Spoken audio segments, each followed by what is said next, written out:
Yes, അപ്പോൾ morning walk നമ്മളിങ്ങനെ തുടരുകയാണ്. നേരത്തെ സൂചിപ്പിച്ചതുപോലെ വൈകി വന്ന പ്രേക്ഷകർക്കായി ഒരിക്കൽ കൂടി പറയുന്നു, നമ്മൾ ഇന്ന് മോർണിംഗ് വാക്കിനായി ഉള്ളത് കൊച്ചി ദർബാർ ഹാൾ ഗ്രൗണ്ടിലാണ്.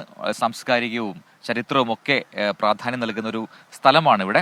അപ്പോൾ അവിടെയുള്ള ഗ്രൗണ്ടിലൂടെയാണ് നമ്മുടെ നടപ്പ്. ഇതിന് ചുറ്റും ഒരു വാക്ക് വേ ഉണ്ട്. അവിടെ അതിലൂടെയും നാട്ടുകാരും ഒക്കെ ഇവിടുത്തെ പ്രദേശവാസികളും ദൂരെ നിന്ന് വന്ന ആൾക്കാരും ഒക്കെ ജോഗിങ്ങും മോർണിംഗ് വാക്ക് ഒക്കെ ചെയ്യുന്നുണ്ട്. ഒരു 2-3 ദിവസം മുമ്പ് നമ്മൾ പൂർണ്ണചന്ദ്രനെ കണ്ടിരുന്നു. കുറച്ച് ദിവസങ്ങൾ മുമ്പ് തിരുവാതിര ആചാരം ഉള്ള ദിവസം, ആഘോഷങ്ങൾ നടന്ന ദിവസം. ഇപ്പൊ ആ ചന്ദ്രൻ ഇങ്ങനെ ലോപിച്ച് അത് ചെറുതായി വരികയാണ്. പക്ഷെ എന്നാലും ചന്ദ്രൻ ഇങ്ങനെ വിട പറഞ്ഞു പോകുന്ന ആ ഒരു കാഴ്ചയും കൂടെ നമുക്ക് കാണാനായിട്ട് സാധിക്കും. യെസ്, അപ്പോൾ നമുക്ക് അടുത്ത വാർത്തയിലേക്ക് വന്നു. നേരത്തെ ഞാൻ സൂചിപ്പിച്ച വാർത്തയാണ് നമ്മുടെ ഗസയിലെ വെടിനിർത്തൽ കരാർ. അതുമായി ബന്ധപ്പെട്ട ഏറ്റവും പ്രധാനപ്പെട്ട അപ്ഡേറ്റ് വരും. നാളെ ആ കരാർ പ്രാബല്യത്തിലാവുമെന്നാണ്. വളരെ പോസിറ്റീവായിട്ട് കഴിഞ്ഞ ദിവസം വന്നൊരു വാർത്തയാണ്. അപ്പോൾ അതിലെ ധാരണ മാത്രമല്ല, ആ കരാർ നാളെ മുതൽ പ്രാബല്യത്തിൽ വരുന്നു.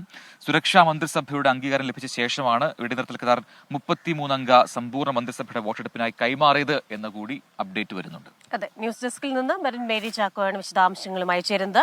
Merin, very good morning. ഒരു ആശ്വാസ വാർത്തയായിരുന്നു. ഖത്തറിന്റെ മധ്യസ്ഥതയിൽ ഇത്തരത്തിലുള്ള ചർച്ചകൾ നടക്കുന്നു. പക്ഷെ അതിനുശേഷവും ആക്രമണം ഉണ്ടായതായി നമ്മൾ അറിഞ്ഞു. പക്ഷേ ഈ പറയുന്നത് പോലെ നാളെ ഞായറാഴ്ച ഇത് കരാർ പ്രാബല്യത്തിലാകും. ബന്ദികളുടെ മോചനം സാധ്യമാകും. അപ്പോൾ 20-ന് ട്രംപ് അധികാരത്തിലെത്തുന്നതിന് മുൻപ് അവിടെ ഒരു സമാധാന ശ്രമങ്ങൾ അല്ലെങ്കിൽ അസമാധാനം ഉണ്ടാവും എന്ന ഒരു പ്രതീക്ഷയിലാണ്. സമാധാനം കയ്യെത്തും ദൂരത്തായോ? Good morning Prajin and Christina. സന്തോഷമുള്ള ഒരു വാർത്ത തന്നെയാണ് വരുന്നത്. ലോകം പ്രതീക്ഷയോടെ കാത്തിരുന്ന ഗസ വെടിനിർത്തൽ കരാർ നാളെ തന്നെ പ്രാബല്യത്തിൽ വരും. ബന്ദികളുടെ മോചനം നാളെ മുതൽ ഘട്ടം ഘട്ടമായി തന്നെ സാധ്യമാകും എന്നുള്ള വിവരമാണ് ഇപ്പോൾ പുറത്തു വരുന്നത്. നേരത്തെ ഇപ്പോൾ ഇസ്രായേലിന്റെ പൂർണ്ണ മന്ത്രിസഭ ഈ ഒരു കരാറിന് അംഗീകാരം നൽകിയിരിക്കുന്നു.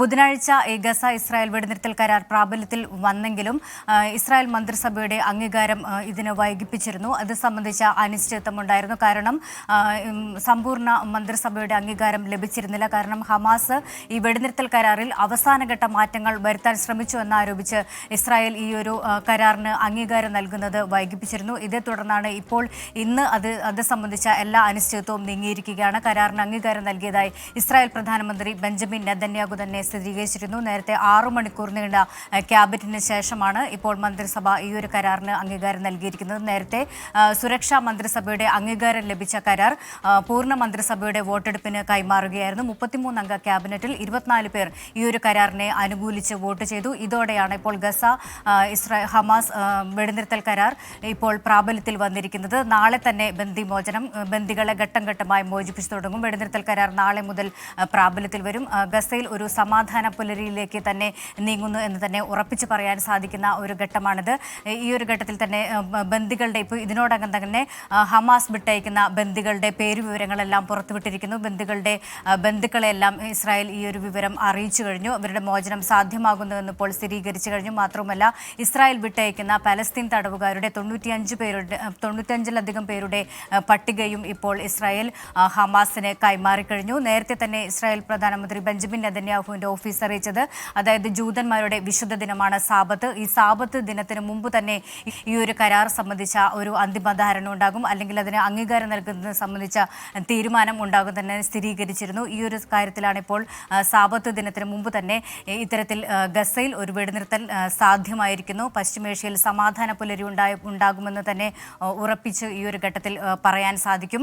നേരത്തെ സൂചിപ്പിച്ച പോലെ തന്നെ ഡൊണാൾഡ് ട്രംപ് ഈ മാസം 20-ന് അധികാരത്തിലെത്തുകയാണ്. അദ്ദേഹം തെരഞ്ഞെടുപ്പ് സമയത്ത് തന്നെ പറഞ്ഞിരുന്നു ഇസ്രായേൽ ഹമാസ് യുദ്ധം താൻ അധികാരത്തിലെത്തുമ്പോൾ തന്നെ അത് അവസാനിപ്പിക്കുമെന്ന് പറഞ്ഞിരുന്നു. എന്നാൽ ഈ ഒരു 20-ന് മുമ്പ് തന്നെ ഈ ഒരു വെടിനിർത്തൽ കരാർ ഇപ്പോൾ യാഥാർത്ഥ്യമാകുന്നു എന്ന് തന്നെയാണ് ഇപ്പോൾ ഏറ്റവും സന്തോഷിപ്പിക്കുന്ന വിവരം. ഗസയിൽ സമാധാന പുലരി ഉണ്ടാകുന്നു. 15 മാസം നീണ്ട യുദ്ധത്തിനാണ് ഇപ്പോൾ വിരാമമാകുന്നത്.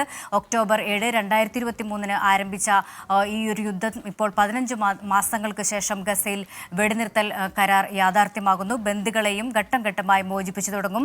ഈ ആദ്യഘട്ടം നിലവിൽ വന്ന് 16-ാം ദിവസമായിരിക്കും രണ്ടാം ഘട്ട വെടിനിർത്തലിനെ കുറിച്ചുള്ള ചർച്ചകൾ ആരംഭിക്കുക. 3 ഘട്ടമായിട്ടുള്ള വെടിനിർത്തലാണ് ഇപ്പോൾ നിലവിൽ വരുന്നത്. ആദ്യഘട്ടത്തിലാണ് ബന്ദിമോചനം സാധ്യമാകുക. പിന്നീട് ജനവാസ മേഖലയിൽ 1.5 വർഷം അല്ലെങ്കിൽ ഈ പറയുന്ന പോലെ 15 മാസം എന്ന് പറയുമ്പോൾ ഒരു വർഷവും അല്ലെ 3 മാസവും നീണ്ടുനിന്ന കൊടുമ്പിരി കൊണ്ട യുദ്ധം അത് അവസാനിക്കുമ്പോൾ ഗസയിൽ മാത്രമല്ല ഈ പറയുന്നത് പോലെ സമാധാനമില്ലാത്ത അശാന്തിയുടെ നാളുകളിൽ പോകുന്ന എല്ലായിടത്തും ലോകത്തിന്റെ എല്ലായിടത്തും സമാധാനം ഉണ്ടാകട്ടെ ആ ഒരു പ്രതീക്ഷയോടുകൂടെ നമ്മുടെ രാഹുൽ സുദേവ് ആ അമ്പിളിയമ്മാവനെ ഇങ്ങനെ പകർത്തിക്കൊണ്ടിരിക്കുകയാണ്.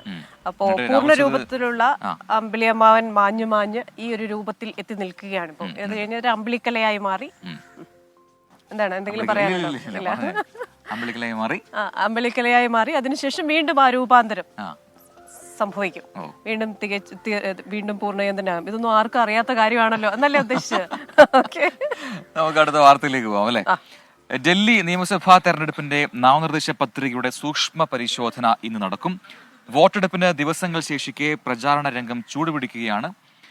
മുതിർന്ന നേതാക്കൾ പ്രചാരണത്തിനെത്തും. BJPക്കായി പ്രധാനമന്ത്രി നരേന്ദ്രമോദിയും കേന്ദ്ര ആഭ്യന്തരമന്ത്രി അമിത്ഷായും റാലികൾ നടത്തും. കോൺഗ്രസിനായി രാഹുൽ ഗാന്ധിയും പ്രിയങ്ക ഗാന്ധിയും ചേർന്നായിരിക്കും പ്രചാരണം നയിക്കുക. വരുന്ന ദിവസങ്ങളിൽ കൂടുതൽ വാഗ്ദാനങ്ങൾ ഉൾപ്പെടുത്തി BJP സങ്കല്പ പത്രിക പുറത്തിറക്കും.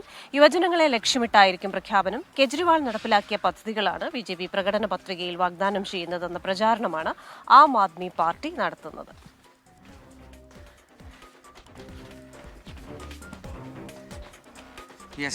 ഒരുപാട് പേര് മോർണിംഗ് വാക്കിന് എത്തിയിട്ടുണ്ട് ഈ ഭാഗത്ത്. ചേട്ടാ നമസ്കാരം. മോർണിംഗ്. എവിടെയാ സ്ഥലം? എവിടെയാ? ഇവിടെ തന്നെ കൊച്ചി. എല്ലാ ദിവസവും നടക്കാൻ വരാറുണ്ടോ? ഈ ഏരിയ എങ്ങനെയുണ്ട് നടക്കാൻ? നല്ല ഏരിയ. എത്ര ആൾക്കാരുണ്ടോ? ഏതാണ്ട് ഒരു 10-19 ആൾക്കാർ ഇങ്ങനെ നടക്കുന്നുണ്ട്. എത്ര നേരം നടക്കും? അത് ഓരോരുടെ കപ്പാസിറ്റി അനുസരിച്ച്. ചേട്ടൻ എത്ര നേരം നടക്കും? ഞാനൊരു 3-4 അല്ലെ 5. എത്ര മിനിറ്റ് എന്ന് പറയാൻ ഒക്കത്തില്ല. 5 മിനിറ്റ് എടുക്കും. പേര്? മോഹനൻ. അപ്പം നടക്കട്ടെ. Thank you. അപ്പൊ ഇവിടെ നടക്കാൻ കുറെ പേരുണ്ട്. സജീവമായിട്ട് ഇങ്ങനെ ദിവസം തുടങ്ങുന്ന ആൾക്കാർ. അപ്പൊ നമുക്കും സന്തോഷമാണ് അത് കാണുന്നത്.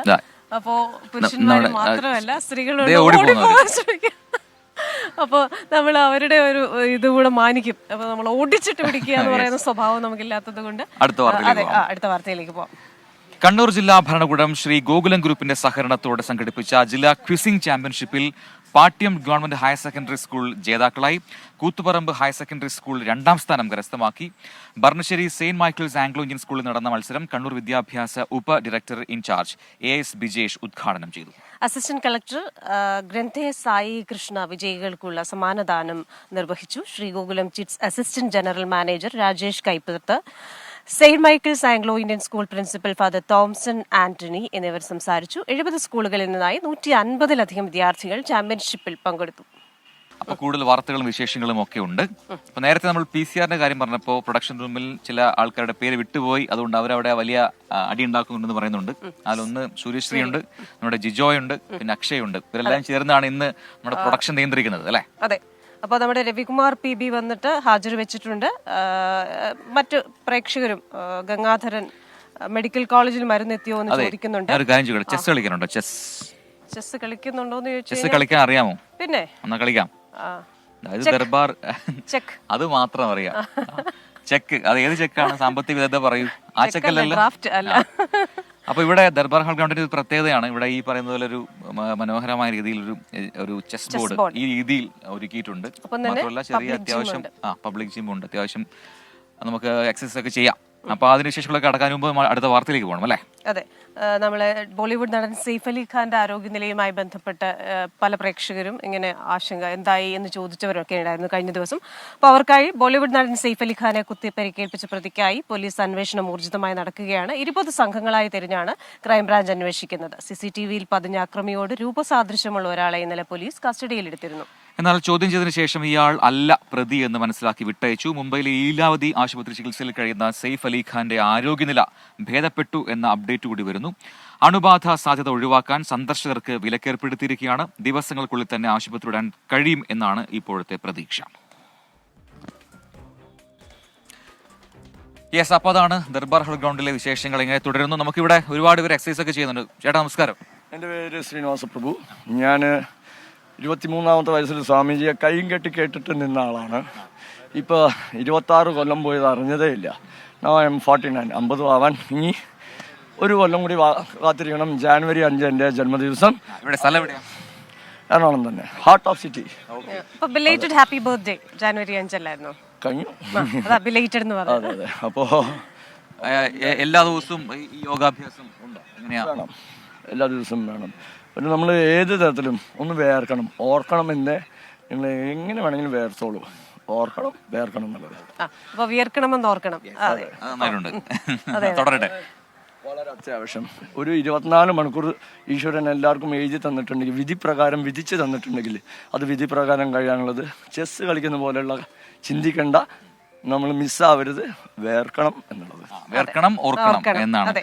അതൊരു നല്ലൊരു മോർണിംഗിൽ പോസിറ്റീവ് ആയിട്ടുള്ള വൈബാണ് അല്ലേ? ചിലർക്കൊക്കെ വിയർപ്പിന്റെ അസുഖമുണ്ട്, അമ്മ പറയും വിയർക്കും, അതുകൊണ്ട് ഞാൻ ചെയ്യരുത്. അതെ, മനസ്സിലായി. അതെ അതെ അതെ. എക്സർസൈസ് ചെയ്ത് വിയർക്കണം എന്നുള്ളതാണ് പറയുന്നത്. യെസ്. അപ്പോൾ നമുക്കിതാ ഈ പറയുന്നത് പോലെ ഒരുപാട് പേർ ഇവിടെ ഇപ്പോഴും എക്സസൈസ് ചെയ്യാനൊക്കെ എത്തിയിട്ടുണ്ട്. അപ്പം ഈ ചെസ് ബോർഡ് എങ്ങനെയുണ്ട്? ചെസ് ബോർഡിന്റെ ഡിസൈൻ വളരെ നന്നായിട്ടുണ്ട് അല്ലേ? അപ്പൊ നമ്മുടെ രാജ്യം ചെസ് ബോർഡ് അങ്ങനെ പ്രത്യേകിച്ച് ഡിസൈൻ ചെയ്യാൻ പറ്റുമോ? ചെസ് ബോർഡിന് ഒരു ഡിസൈൻ അല്ലേ ഉള്ളൂ. ഈ രീതിയിൽ ഡിസൈൻ ചെയ്തിരിക്കുന്നത് അതെ, ഈ ഗ്രൗണ്ടിൽ ഈ രീതിയിൽ എന്നാണ് ഉദ്ദേശിച്ചത്. സ്വന്തമായി ചെസ് ബോർഡ് ഉണ്ടോ? സ്വന്തമായി ചെസ് ബോർഡ് ഉണ്ടായിരുന്ന ഒരു കാലമുണ്ട്. 64. അതൊക്കെ അറിയാം, ചുമ്മാ ചെസ്സൊക്കെ കളിച്ചിട്ടുള്ളതാണോ? ഓക്കെ. അപ്പൊ ഞാനത് ഒരെണ്ണം മുന്നോട്ട് നീക്കിയിട്ടുണ്ട്. അപ്പം മുന്നോട്ട് നീക്കുമ്പോൾ നമുക്ക് അടുത്ത വാർത്ത കൂടി വേണം. അതെ അതെ.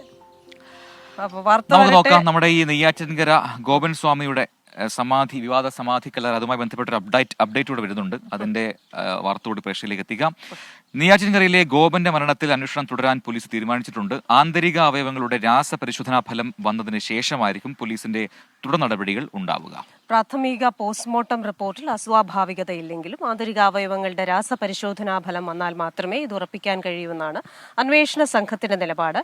കുടുംബത്തിന്റെ മൊഴിയിൽ വൈരുദ്ധ്യമുള്ളതിനാൽ വീണ്ടും മൊഴി രേഖപ്പെടുത്താനും പോലീസ് തീരുമാനിച്ചിട്ടുണ്ട്.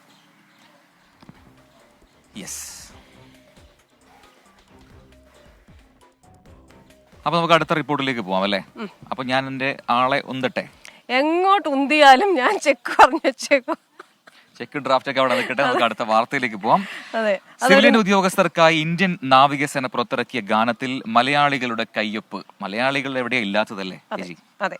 TR ശ്രീകാന്ത്, TR ഋതുൽ മോഹൻ എന്നീ മലയാളി ഉദ്യോഗസ്ഥരാണ് നാവികസേനയ്ക്ക് വേണ്ടി ഈ ഗാനം തയ്യാറാക്കിയത്.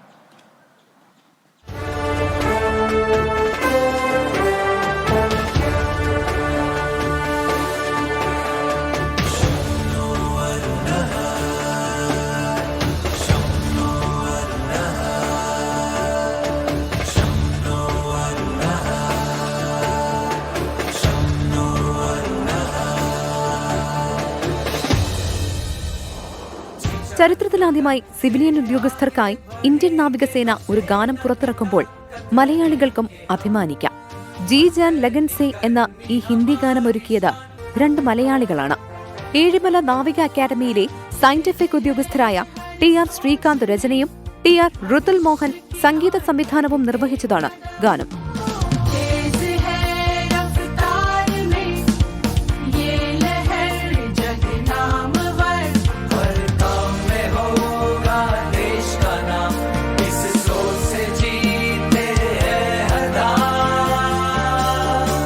ഡൽഹി DRDO ഭവനിൽ നടന്ന ചടങ്ങിൽ കേന്ദ്ര പ്രതിരോധ മന്ത്രി രാജ്നാഥ് സിംഗ് ഗാനം പുറത്തിറക്കി.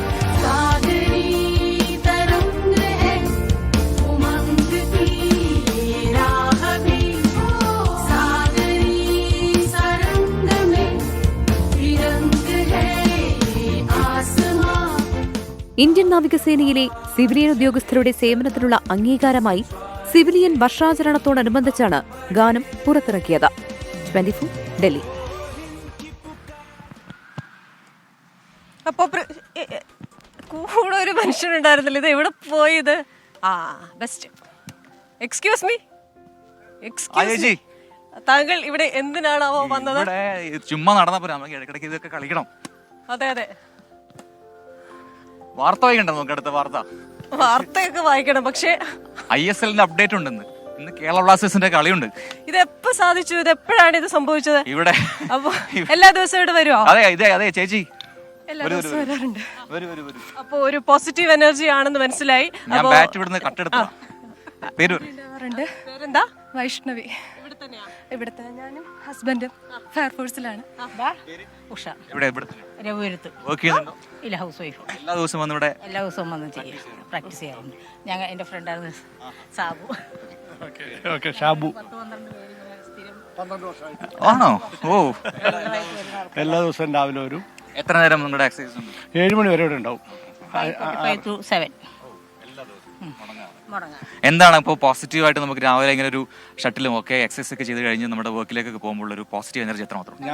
ഞങ്ങൾക്ക് കൂടുതൽ എന്താണെന്ന് വെച്ചിട്ടുണ്ടെങ്കിൽ ഒരു ദിവസത്തെ ഫുൾ സ്റ്റെയിന് ഞങ്ങൾ ഇവിടെ കൊണ്ട് തീർക്കും ഈ 2-3 മണിക്കൂറിലല്ലേ. അതായത് ഞങ്ങൾ തമ്മിൽ സംസാരിക്കുക, ഇത് കളി മാത്രമല്ല, ഒരു 10 മിനിറ്റ് സംസാരമുണ്ട്, കളിയെല്ലാം മാറ്റി വെച്ച് ഓട്ടമുണ്ട്, നടപ്പുണ്ട്, എക്സർസൈസ് ഉണ്ട്. അത് കഴിഞ്ഞ് ബാറ്റ് ചെയ്യും. അത് കഴിഞ്ഞാൽ 10 മിനിറ്റ് ഇല്ല 5 മിനിറ്റ് എങ്കിലും സംസാരിക്കാൻ. ഈ സംസാര വിഷയം എന്തായിരിക്കും അപ്പൊ അതില്? കോമൺ ആയിട്ടുള്ള എല്ലാ സംസാരം. ഞങ്ങൾ രാഷ്ട്രീയം വരെ പറയും, ന്യൂസ്, സിനിമ, ജ്വല്ലറി, ഡ്രസ്സ്, അങ്ങനെ കുക്കിംഗ് എല്ലാം ഉണ്ട്. അപ്പൊ നിങ്ങളുടെ എല്ലാവരുടെയും ഒരു സമ്മിശ്രമായ ഇൻട്രസ്റ്റ് എല്ലാം ഈ സംസാരത്തിൽ വരും അല്ലേ? എന്താ മിണ്ടായിരിക്കുന്നത്? എന്തെങ്കിലും ഒന്ന് പറയും. പ്രത്യേകിച്ചൊന്നുമില്ല. ഞങ്ങൾ ആരുടെയും വിഷയങ്ങൾ ഒഴിവാക്കാറില്ല. ഓക്കെ, അവരുടെ വിഷയം നമ്മൾ കേൾക്കും. അതിന് ചിരിക്കാനുള്ളത് ഉണ്ടാവും, അപ്പൊ ഉറക്കെ ചിരിക്കും. ഇതാണ് ഞങ്ങൾ. സങ്കടങ്ങൾ പറയും, അങ്ങനെ കുക്കിംഗ് എല്ലാം ഉണ്ട്. വളരെ പോസിറ്റീവായിട്ട് നിൽക്കുന്ന ഒരു ടീമാണ്. മാത്രമല്ല സ്പോർട്സിനെ വളരെ ഹൃദയത്തോട് ചേർക്കുന്ന ഒരു ടീമാണ്. യെസ്, അപ്പം മോർണിംഗ് വാക്ക് നമ്മളിങ്ങനെ നടക്കുന്നു. ദർബാർ ഹാൾ ഗ്രൗണ്ടിലൂടെയാണ് നമ്മുടെ നടത്തം. അപ്പൊ ആ സ്പോർട്സ് ടീമിനെ കണ്ടു. നമുക്കിനി അടുത്ത സ്വീകരണത്തിലേക്ക് പോകാം. സമാധാനത്തിന്റെ വെള്ളരിപ്രാവുകൾ ഗസയിൽ പറക്കും എന്ന് പറയുമ്പോൾ തന്നെ ഇവിടെ വെള്ളരിപ്രാവുകളല്ല, പക്ഷെ പ്രാവുകളുണ്ട് അല്ലെ? അപ്പോ പ്രാവുകൾ, ഈ പ്രകൃതി ഒക്കെ നമുക്കൊരു പോസിറ്റീവ് എനർജി തരുന്നുണ്ട്. അതുപോലെ തന്നെ ഇവിടെ ഈ പറയുന്ന പോലെ എക്സസൈസും യോഗയും ഷട്ടിലും ഒക്കെ കളിക്കാൻ വരുന്ന ആൾക്കാരുണ്ട്. ഒരു വല്ലാത്തൊരു ഡിഫറെന്റ് വൈബാണ് അല്ലേ? നമ്മൾ മോർണിംഗ് വാക്കിന് വന്ന് ഇങ്ങനെ കുറെ ആൾക്കാർ എന്തിനു വന്നു മോർണിംഗ് വാക്ക്. ഇതോടൊപ്പം എന്ത് ചെയ്യണമെന്ന് പറഞ്ഞിട്ടാണ് SKN സാർ ഇങ്ങോട്ട് വിട്ടത്? വാർത്ത കൂടെ വായിക്കണത്. അപ്പൊ വാർത്ത വായിക്കേണ്ട സമയത്ത് ഞാൻ അങ്ങോട്ടൊന്ന് തിരിഞ്ഞ സമയത്ത് താങ്കൾ പോയിട്ട് ഷട്ടിൽ കളിക്കുന്നു അല്ലേ? ഇതിപ്പോ പ്രേക്ഷകർ പറയുന്നുണ്ട് വാർത്ത വായിക്കാൻ വേണ്ടിട്ട് വന്ന് ഷട്ടിൽ കളിച്ചുകൊണ്ട് നിൽക്കുകയാണ്. What coconut are you doing? വാർത്ത വായിച്ചല്ലോ അതിനിടയിൽ. അതെ, വായിച്ചല്ലോ അതിനിടയിൽ. ഞാൻ കണ്ടുപിടിച്ചില്ലായിരുന്നു എന്ന് സംഭവിച്ചേനെ. അടുത്ത വാർത്തയിലേക്ക്. ചാമ്പ്യൻസ് ട്രോഫി ക്രിക്കറ്റിനുള്ള ഇന്ത്യൻ ടീമിനെ ഇന്ന് പ്രഖ്യാപിക്കുന്നു. നായകൻ രോഹിത് ശർമ്മയും BCCI മുഖ്യ സെലക്ടർ അജിത് അഗാർക്കറും ഉച്ചയ്ക്ക് 12:30 മുംബൈയിൽ മാധ്യമങ്ങളെ കാണുന്നുണ്ട്. ചോദ്യം ഒരുപാട് ചോദ്യമുണ്ട്. ജസ്പ്രീത് ബുംറ വീണ്ടും വരുമോ? സഞ്ജു സാംസൺ ആയിരിക്കുമോ? ഋഷഭ് പന്ത് ആയിരിക്കുമോ സെക്കൻഡ് കീപ്പർ? ഇങ്ങനെയൊക്കെ ഒരുപാട് ചോദ്യങ്ങൾക്ക് ഉത്തരം ഇന്ന് വരും. അപ്പോൾ ആ ഒരു ആകാംക്ഷ ബ്രേക്ക് ചെയ്യാൻ ഇന്ന് രോഹിത് ശർമ്മയ്ക്കും അജിത് അഗാർക്കറിനും ആകട്ടെ എന്ന പ്രാർത്ഥനയോടെ ആ ഒരു സ്റ്റോറിയിലേക്ക്. ജസ്പ്രീത് ബുംറ കളിക്കുമോ? മുഹമ്മദ് ഷമിയുടെ തിരിച്ചുവരവുണ്ടാകുമോ? 2ാം വിക്കറ്റ് കീപ്പറായി ഋഷഭ് പന്തോ അതോ മലയാളി താരം സഞ്ജു സാംസണോ? സർപ്രൈസ് എൻട്രിയായി കരുൺ നായർ എത്തുമോ? ഇന്ത്യൻ ക്രിക്കറ്റ് ആരാധകരുടെ കുറച്ചു ദിവസങ്ങളായുള്ള 100 ചോദ്യങ്ങൾക്ക് ഇന്നുത്തരമാകും. ബോർഡർ ഗവാസ്കർ ട്രോഫി നഷ്ടത്തോടെ വിമർശന ചൂളയിൽ വെന്തുരുകുന്ന ടീം ഇന്ത്യയ്ക്ക് ചാമ്പ്യൻസ് ട്രോഫി നേടുന്നതിനേക്കാൾ കടുപ്പമാകും ആരാധകരെ തൃപ്തിപ്പെടുത്തുന്ന ഒരു ടീം തെരഞ്ഞെടുപ്പ്. നായകൻ രോഹിത് ശർമ്മ, വിരാട് കോഹ്ലി, ശുഭ്മാൻ ഗിൽ, KL രാഹുൽ, മുഹമ്മദ് സിറാജ് എന്നീ പേരുകൾ ഉറപ്പിക്കാം. അച്ചടക്ക നടപടി നേരിട്ട് പുറത്തായ ശ്രേയസ് അയ്യർ ആഭ്യന്തര ക്രിക്കറ്റിൽ തിളങ്ങിയതോടെ ടീമിലെ സ്ഥാനം തിരിച്ചുപിടിച്ചേക്കും. ബാക്കപ്പ് ഓപ്പണറായി യശസ്വി ജയ്സ്വാളും ടീമിലുണ്ടാകുമെന്നാണ് റിപ്പോർട്ടുകൾ. 2ാം വിക്കറ്റ് കീപ്പറായി ആരെത്തുമെന്നതിലാണ് ഏറ്റവും ആകാംക്ഷ. പ്രഖ്യാപനം വന്നാൽ ആരാധകരുടെ ചേരിതിരിഞ്ഞുള്ള അടിയുറപ്പ്. ഋഷഭ് പന്തും മലയാളി താരം സഞ്ജു സാംസണും തമ്മിലാണ് പ്രധാന മത്സരം. 2020-ൽ 3 സെഞ്ചുറികളോടെ മിന്നും ഫോമിലെത്തിയെങ്കിലും വിജയ് ഹസാരെ ട്രോഫിയിൽ കളിക്കാത്തത് സഞ്ജുവിന് തിരിച്ചടിയാകാനാണ് സാധ്യത. ജസ്പ്രീത് ബുംറയ്ക്ക് കളിക്കാനാകുമോ എന്നതിലും ആകാംക്ഷയുണ്ട്. പുറത്തിനേറ്റ പരിക്ക് മൂലം ബുംറയ്ക്ക് ഗ്രൂപ്പ് സ്റ്റേജ് മത്സരങ്ങൾ നഷ്ടമാകുമെന്ന് റിപ്പോർട്ടുകളുണ്ടായിരുന്നു. കുൽദീപ് യാദവിന്റെ കാര്യത്തിലും ഇതേ ആശങ്കയുണ്ട്. മുഹമ്മദ് ഷമിയുടെ തിരിച്ചുവരവ് ഏറെക്കുറെ ഉറപ്പിക്കുമ്പോൾ അർഷ്ദീപിനും പേസ് നിരയിൽ ഇടം പ്രതീക്ഷിക്കുന്നു. രവീന്ദ്ര ജഡേജയോ അക്സർ പട്ടേലോ എന്നതിലും സെലക്ടർമാർ തലപുകയ്ക്കുന്നു എന്ന് റിപ്പോർട്ടുകളുണ്ടായിരുന്നു. വിജയ് ഹസാരെ ട്രോഫിയിൽ 752 എന്ന അത്ഭുത ശരാശരിയോടെ തകർത്തടിക്കുന്ന കരുൺ നായരെ ടീമിലെടുക്കണമെന്ന് സാക്ഷാൽ സച്ചിൻ ടെണ്ടുൽക്കർ വരെ ആവശ്യപ്പെട്ടിട്ടുണ്ട്. ഇതേ ആലോചന സെലക്ടർമാർക്കും വന്നോ എന്നും കണ്ടറിയണം. ഫെബ്രുവരി 19 തുടങ്ങുന്ന ചാമ്പ്യൻസ് ട്രോഫിയിൽ ഇന്ത്യയുടെ ആദ്യ മത്സരം 20 ബംഗ്ലാദേശിനെതിരെയാണ്. Sports desk 24. അപ്പോ ചോദ്യങ്ങൾ ഒരുപാടാണ്. സഞ്ജുവോ അതോ ഋഷഭ് പന്തോ? അക്സർ പട്ടേലോ അഥവാ രവീന്ദ്ര ജഡേജയോ? കരുൺ നായർ ടീമിൽ ഉണ്ടാവുമോ? അങ്ങനെ ഒരുപാട് ചോദ്യങ്ങൾക്ക് ഇന്ന് അജിത് അഗാർക്കറിന്റെ കയ്യിൽ ഉത്തരമുണ്ടാകും എന്ന് കരുതുന്നു. അപ്പോൾ നമ്മുടെ പ്രിയപ്പെട്ട പ്രേക്ഷകരൊക്കെ കമന്റ് ബോക്സിലുണ്ട്. ഷഫീർ മണ്ണാർക്കാടുണ്ട്. നമ്മുടെ ദിനേശ് ഹരിപ്പാട് എൻ്റെ നാട്ടുകാരനാണ്, സൈനികനാണ്. അപ്പോൾ അദ്ദേഹത്തിന്റെ മകൾ ദേവികയുടെ പിറന്നാളാണ്. അദ്ദേഹം അവിടെ ജോലിസ്ഥലത്താണ്. അതുകൊണ്ട് തന്നെ ആ ജോലിസ്ഥലത്തുള്ള പിതാവിന്റെ ആ ഒരു സ്നേഹമായി ആശംസ പറയാമോ എന്ന് ചോദിച്ചിട്ടുണ്ട്. അപ്പോൾ നമ്മുടെയും ഹാപ്പി ബർത്ത്ഡേ ദേവിക, എല്ലാ അനുഗ്രഹങ്ങളും ഉണ്ടാവട്ടെ എന്ന് ഞങ്ങൾ ആശംസിക്കുന്നു. അടുത്ത വാർത്തകൾ പെട്ടെന്ന് പോകാം നമുക്ക്. കാരണം നമ്മുടെ മോർണിംഗ് വാക്കിന്റെ സമയം ഏതാണ്ട് പൂർത്തിയാവാറായി. വിരമിച്ച കേരള ഹൈക്കോടതി ജഡ്ജിയിൽ നിന്ന് പണം തട്ടിയ സംഭവത്തിൽ 90 ലക്ഷം രൂപ കൈമാറ്റം ചെയ്തത് 18 അക്കൗണ്ടുകളിലേക്ക് എന്നിപ്പോൾ കണ്ടെത്തിയിരിക്കുന്നു. അക്കൗണ്ടുകളിലുള്ള 28 ലക്ഷം രൂപ മരവിപ്പിക്കാൻ പോലീസ് നടപടി ആരംഭിച്ചിട്ടുണ്ട്. ശ്യാംകുമാറാണ് കൊച്ചിയിൽ നിന്ന് ചെയ്യുന്നത്. Shyam, very good morning. തീക്കട്ടയിൽ ഉറുമ്പരിക്കുക എന്നൊക്കെ കേട്ടിട്ടേ ഉള്ളൂ. ഇത് വിരമിച്ച ജഡ്ജിയിൽ നിന്ന് 90 ലക്ഷം രൂപ, 1 കോടിക്ക് 10 ലക്ഷം രൂപ. അമ്മാതിരി തട്ടിപ്പാണ്. ആരെയും വിശ്വസിപ്പിക്കാൻ പോകുന്ന രീതിയിലാണ് തട്ടിപ്പിന്റെ ഒരു രീതി. ശ്യാം, വിവരങ്ങൾ.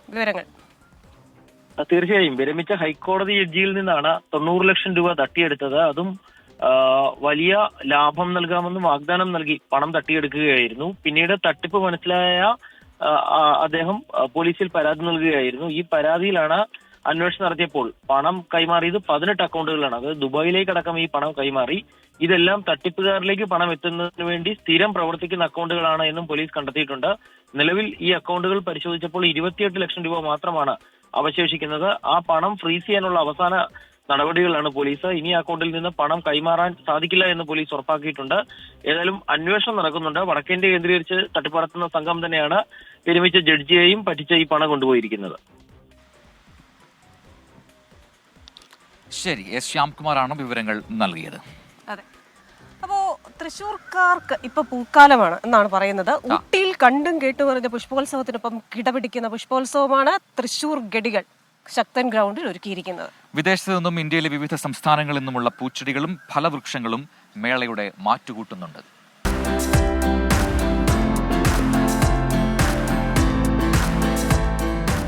മകരമഞ്ഞും തഴുകിയെത്തുന്ന ജനുവരിക്കാറ്റും തൃശൂരിന്റെ പൂക്കാലത്തിന് പറഞ്ഞറിയിക്കാനാകാത്ത ചന്തമാണ്. എത്ര കണ്ടാലും മതിവരാത്ത പൂക്കൾ, പലതരം, പല നിറം.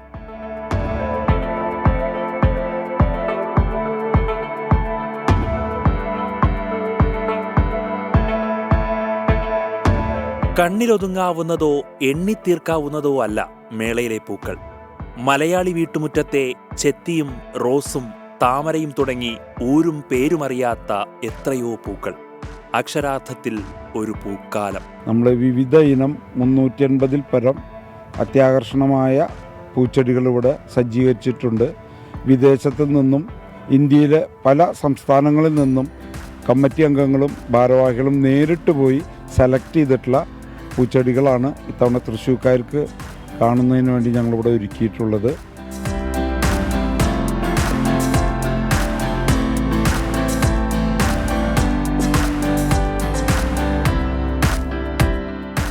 പൂക്കൾ കൊണ്ടുള്ള മയിൽ, ജിറാഫ്, കോഴിയമ്മയും കുഞ്ഞുങ്ങളും അങ്ങനെ നീളുന്നു കാണികളുടെ മനം നിറയ്ക്കുന്ന കാഴ്ചകൾ.